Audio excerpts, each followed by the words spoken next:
ये हर मेंबर पे कहते हैं कि हज तमत्तु पे पाबंदी लगी, हजरत इब्न उमर ने मुखालफत की और उनका मेरे बाप पे तो शरीयत नाजिल नहीं हुई है, और तलाक के मसले में तो बड़ी गुस्ताखी करते हैं हजरत उमर के मामले में।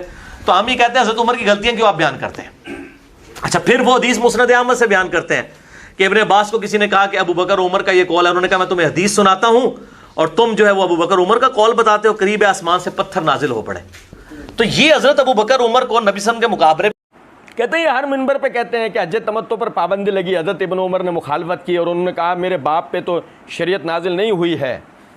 अच्छा सुने जरा बात को, इसका वैसे मुकम्मल जवाब जो है मैं मार्फत सहाबा व अहले बैत सीरीज़ में बाउनवान सहाबा के बाहिमी इख्तलाफात की हकीकत हिस्सा 2 में 24 नवंबर 2020 लेक्चर नंबर 8 के तहत दे चुका हूँ मुकम्मल इस रिवायत के ऊपर जवाब।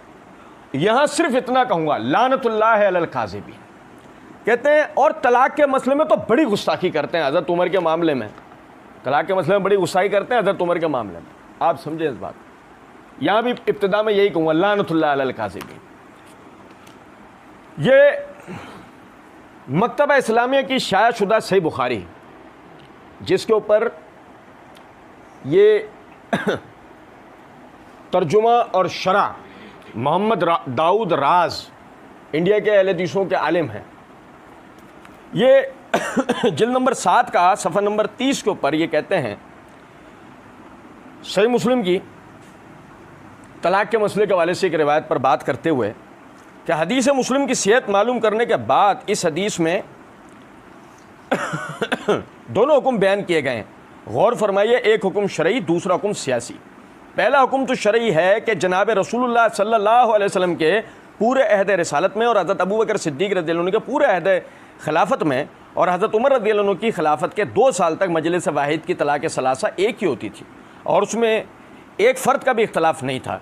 तमाम के तमाम असहाब रसूलुल्लाह सल्लल्लाहु अलैहि वसल्लम का इस पर इजमा था।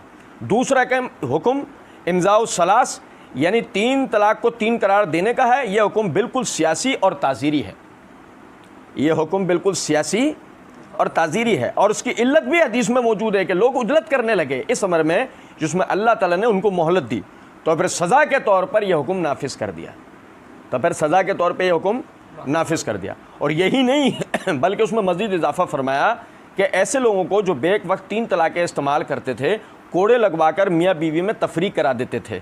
चुनाचे मोहल्ला में अल्लामा इब्न हज़म रहमतुल्लाह अलैह ने बासराहत इसको लिखा है। नीज़ इस हदीस में हज़रत उमर रज़ियल्लाहु अन्हु के कबल और बाद दोनों ज़मानों का अलग अलग तामुल भी नज़र आ जाता है और यह भी मालूम हो जाता है कि अहद रिसालत से लेकर हज़रत उमर रज़ियल्लाहु अन्हु की खिलाफत के 2-3 साल तक बिल इत्तिफ़ाक़ सहाबा किराम रिज़वानुल्लाह अलैहिम अजमईन एक तोहर की 3 तलाक़ एक ही होती थी और इसी पर इजमा सहाबत है। इख्तलाफ दर हकीकत शुरू खिलाफत उमर रज़ियल्लाहु अन्हु के 3रे साल के बाद हुआ जब उन्होंने सियासी और ताज़ीरी फरमान का निफाज फरमाया और हुक्म दे दिया कि जो कोई एक तोहर में 3 तलाक़ें देगा उसे 3 मानकर हमेशा के लिए तफरीक करा दूंगा और यह हुक्म पूरी तरह नाफिज कर दिया गया। मैंने पूरा पैराग्राफ इसलिए पढ़ के सुनाया है कि उमर रज़ियल्लाहु अन्हु के हवाले से शेख दाऊद राज जो हैं उन्होंने पूरे इस हुक्म की बात कर ली। कहाँ उमर रज़ियल्लाहु अन्हु की गुस्ताखी की उन्होंने? कहीं भी नहीं। उसके बाद आगे देखें, ये शेख मुफ्ती मुबशिर अहमद रब्बानी साहब की किताब आपके मसाइल और उनका हल, इसकी जिल्द नंबर 1 का सफ़ा नंबर 376-377 है। यही सही मुस्लिम की तलाक वाली रिवायत के ऊपर बात करते हुए कहते हैं इस हदीस से मालूम हुआ कि अहद रिसालत सल्लल्लाहु अलैहि वसल्लम और अहद अबू बकर रज़ियल्लाहु तआला अन्हु और उमर रज़ियल्लाहु तआला अन्हु की खिलाफत के इब्तिदाई 2 सालों में इकट्ठी 3 तलाक़ें एक ही शुमार होती थी और अहद रिसालत सल्लल्लाहु अलैहि वसल्लम का फ़ैसला शरीफ फ़ैसला था क्योंकि दीन रसूल अकरम सल्लल्लाहु अलैहि वसल्लम पर मुकम्मल हुआ। आप सल्लल्लाहु अलैहि वसल्लम के बाद किसी शख्स पर वही नाजिल नहीं हुई और ना हो सकती है। सैयदना उमर रज़ियल्लाहु तआला ने जो फ़ैसला किया वो तहदीदन और बतौर सज़ा के था, वो तहदीदन और बतौर सज़ा के था। मुझे बताइए उमर रज़ियल्लाहु तआला की कोई गुस्ताखी की नहीं या उन्होंने उमर रज़ियल्लाहु के फतवे की वजाहत की?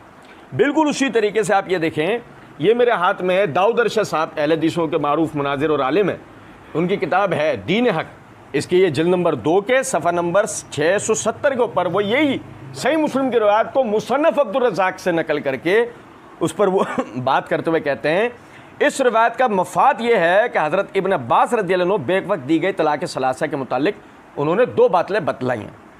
एक ये कि नबी सल्लल्लाहु अलैहि वसल्लम की ज़िंदगी मुबारका में और पूरी मुद्दत खिलाफत हज़रत अबू बकर सिद्दीक़ रज़ी अल्लाह तआला अन्हु में और इब्तिदाए अहद हज़रत उमर फ़ारूक रज़ी अल्लाह तआला अन्हु में ऐसी तलाक़ों को सिर्फ़ एक करार दिया जाता था।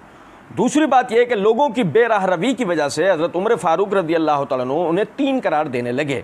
ज़ाहिर है कि हज़रत इब्न अब्बास रज़ी अल्लाह अन्हु का इस बयान से मकसूद ये है कि इन दोनों बातों में से जो ज़्यादा काबिल कबूल हो उस पर अमल की बुनियाद बनाओ। यही वजह है कि इब्न अब्बास रज़ी अल्लाह अन्हु से दोनों तरह के फतावा मिलते हैं। जब आप हज़रत उमर फ़ारूक रज़ी अल्लाह अन्हु के ताज़ीरी हुक्म को ज़्यादा करीने मसलियात समझते थे तो उसके मुताबिक फ़तवा दिया करते थे। यही हमारा मौक़िफ़ है कि जो लोग अहले हदीस हज़रात के ख़िलाफ़ बड़े सरगर्म रहा करते हैं और ज़ाती ज़रूरत पड़ने पर इस किस्म के मसाइल में उलमा अहले हदीस की तरफ रुजू करते हैं और मतलब निकल जाने पर फिर अहले हदीस के ख़िलाफ़ खुराफात में सरगर्म हो जाते हैं, उन्हें हज़रत उमर फ़ारूक रज़ी अल्लाह अन्हु के ताज़ीरी हुक्म के मुताबिक फ़तवा देना चाहिए। लीजिए यही नहीं कि वो उमर रज़ी अल्लाह तआला अन्हु के फतवे की वजाहत कर रहे हैं, बल्कि वो ये कह रहे हैं कि मसलहतन आज भी अगर लोग सिर्फ मतलब बरारी के लिए तलाक के मसले के ऊपर अहले हदीस से फतवा लेना चाहते हैं तो उनको चाहिए कि ऐसे लोगों को वो उमर रज़ी अल्लाह तआला अन्हु के ताज़ीरी फतवे के मुताबिक फतवा दें। उमर रज़ी अल्लाह अन्हु की नाफरमानी या गुस्ताखी तो दरकिनार, वो ये तक कह रहे हैं कि अगर करीने मसलहत समझें तब जहां पर मतलब बरारी वाले लोगों को देखें वहां उमर रज़ी अल्लाह अन्हु के फतवे के मुताबिक फतवा दे दें। बस मिर्जा जी के लिए यही कहेंगे, लानतुल्लाह अलल काज़िबीन, झूठ बोलने वालों पर अल्लाह की लानत होती है, जैसे कि अल्लाह ने कहा है। तो हम ये कहते हैं कि हज़रत उमर की गलतियां क्यों आप बयान करते हैं? अच्छा, वो हदीस मुस्नद अहमद से बयान करते हैं कि इब्न अब्बास को किसी ने कहा कि अबू बकर उमर का ये कौल है। उन्होंने कहा मैं तुम्हें हदीस सुनाता हूँ और तुम जो है वो अबू बकर उमर का कौल बताते हो, करीब है आसमान से पत्थर नाजिल हो पड़े। तो ये हज़रत अबू बकर उमर को नबी सल्लल्लाहु अलैहि वसल्लम के मुकाबले पे जो खड़ा करते हैं इस तरीके से, ये खुद कर रहे होते हैं। बहरहाल ये मुस्नद अहमद की रिवायत पे हम पहले भी अल्लाह के फजल व करम से बात कर चुके हैं। मिर्ज़ा जी क्या है कि अपनी कई भी बातों के रट्टे मारते रहते हैं, मिर्ज़ा जी को इसके अलावा और तो कुछ आता नहीं है, तो मिर्ज़ा जी रट्टे मारते हैं। तो बाद मरतबा हम भी जो है ना वो यानी जवाब दोहराते जाते हैं ताकि एक जो ना एक याददाश्त में बात रहे। ये मुस्नद अहमद जल्द नंबर 2 है, सफ़ा नंबर 383 है, हदीस नंबर 3121 है। इब्न अब्बास रज़ी अल्लाह तआला अन्हु के हवाले से वही रिवायत जो मिर्ज़ा जी ने कहा सिवाय उस एक जुमले के। कहते हैं कि एक मरतबा उन्होंने फरमाया कि नबी अलैहिस्सलाम ने हज तमत्तु किया है। उरवा बिन ज़ुबैर रहमतुल्लाह अलैह कहने लगे हज़रात शेखैन तो इससे मना करते रहे। हज़रत इब्न अब्बास ने पूछा उरवा क्या कह रहे हैं? लोगों ने बताया कि वो कह रहे हैं कि हज़रत शेखैन तो इससे मना फरमाते हैं। तो हज़रत इब्न अब्बास रज़ी अल्लाह अन्हु ने फरमाया लगता है कि ये लोग हलाक होकर रहेंगे। मैं कह रहा हूँ कि नबी अलैहिस्सलाम ने फरमाया और ये कह रहे हैं कि हज़रत अबू बकर उमर ने मना किया। ये रिवायत। अब मिर्ज़ा जी सही मुस्लिम का मुकदमा, आप तो खुद कह रहे थे कि मैंने तो सही मुस्लिम का मुकदमा पढ़ा है, और ज़ाहिर मसला तदलीस भी पढ़ाया होगा। रिवायत को सुलेमान बिन महरान आमश मुआन अन बयान कर रहे हैं सीगन के साथ, और सुलेमान बिन महरान आमश मशहूर मुदल्लस हैं, लिहाजा रिवायत ज़ईफ़ है। अब मिर्ज़ा जी ज़ईफ़ रिवायत से अबू बकर उमर रज़ी अल्लाह अन्हु पे नकीर करने की कोशिश करें। आप अंदाज़ा करें ये वो हैं कि जिन्होंने अपने बारे में ये बात कही थी।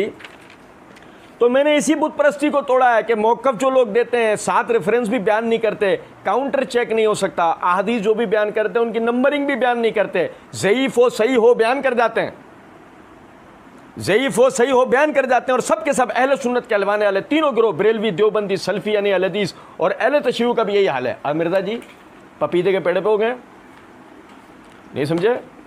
मिर्ज़ा जी का तो ये वाला हाल नहीं होगा ना। अब जब मुस्नद अहमद की ज़ईफ़ रिवायत सुनाई तब मिर्ज़ा जी उसी लाइन में आके खड़े हुए। सुनो ज़रा बात को जो मिर्ज़ा जी ने जो लाइन बताई। भारत